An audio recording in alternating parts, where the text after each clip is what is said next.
Uphiko lwamaphoyisa olwaziwa ngamaBeret olulwa nobugebengu emphakathini luzotshalwa eDiepsloot eNyakatho yeGoli.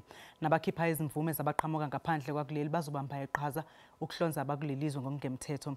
Izakhamuzi zisola abantu bangaphandle ngezinga eliphezulu lobugebengu endaweni. Kumanje zine izakhamuzi ezivela eZimbabwe ezigcinwe esitokisini. Bebesabisa ngokuzibambela mathupha. Amaphoyisa agxume ahlala ukudambisa isimo. Ngathi kwenzeka konke lokhu abaholi bomphakathi bebevalelene nongqongqoshe wamaphoyisa esiteshini samaphoyisa endaweni kanye nomnyango wezasekhaya.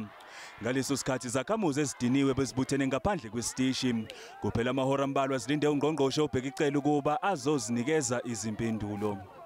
Make sure that our roads, our streets are safe by increasing the number of the police and increase the special unit called amaBeret technical response team.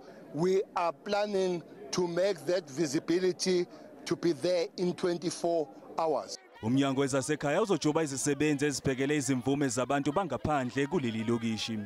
Just this Tuesday, I signed a list of 1,550 illegal people who came into the country have been arrested. Umphakathi uyamukele ngezandla ezimhlophe indlela oluphakanyelwe ngayo lolu daba.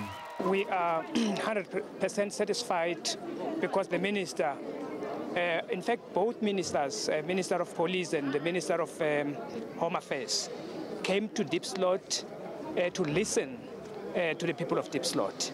Nakuba izakhamuzi zivumile ukuhoxisa umbhikisho kepha zifuna kutshalwa amasotsha kuzoqapha isimo.